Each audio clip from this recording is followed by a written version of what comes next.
ನಮಸ್ಕಾರ ಎಲ್ಲರಿಗೂ ಫ್ರೆಂಡ್ಸ್, ಇವತ್ತು ನಾನು ಹೊಸದಾಗಿ ಒಂದು ಯೂಟ್ಯೂಬ್ ಚಾನಲ್ ಓಪನ್ ಮಾಡ್ತಾ ಇದ್ದೀನಿ.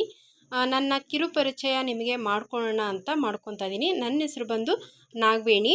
ನಾನಿರೋದು ಆನೇಕಲ್ಲಲ್ಲಿ ಒಂದು ಚಿಕ್ಕದೊಂದು ಟೈಲರ್ ಅಂಗಡಿ ಇಟ್ಕೊಂಡಿದ್ದೀನಿ. ತೇಜ ಲೇಡೀಸ್ ಟೈಲರ್ ಅಂಗಡಿ ಅಂತ. ಫ್ರೆಂಡ್ಸ್, ನಾನು ಎಲ್ಲ ಥರ ಡಿಸೈನು, ಎಂಬ್ರಾಯ್ಡಿಂಗು ವರ್ಕ್ ಮತ್ತು ಬ್ಲೌಸು, ನಿಮಗೆ ಯಾವ ಥರ ಬ್ಲೌಸ್ ಡಿಸೈನ್ ಬೇಕು ಅನ್ನೋ ಎಲ್ಲ ನಾನು ನಿಮ್ಮ ಹತ್ರ ಶೇರ್ ಮಾಡೋಕ್ಕೆ ಇಷ್ಟಪಡ್ತೀನಿ. ಪ್ಲೀಸ್ ನನ್ನ ವಿಡಿಯೋ ನೋಡಿ ಸಪೋರ್ಟ್ ಮಾಡಿ. ನನ್ನ ಚಿಕ್ಕ ಪರಿಚಯ ನಿಮಗೆ ಆಗಲಿ ಅಂತ ನಾನು ಒಂದು ಚಿಕ್ಕ ಪರಿಚಯನ ಮಾಡ್ಕೊತಾ ಇದ್ದೀನಿ. ನೋಡಿ, ಇವತ್ತೊಂದು ಬ್ಲೌಸ್ನ ಸ್ಟಿಚ್ ಮಾಡ್ತಾಯಿದ್ದೀನಿ. ಯಾವ ಥರ ಸ್ಟಿಚ್ ಮಾಡ್ತಾಯಿದ್ದೀನಿ ಅಂತ ಇನ್ನು ಮುಂದೆ ನಾನು ನಿಮ್ಮ ಹತ್ರ ಎಲ್ಲ ಶೇರ್ ಮಾಡ್ಕೊಳೋಕ್ಕೆ ಇಷ್ಟಪಡ್ತೀನಿ.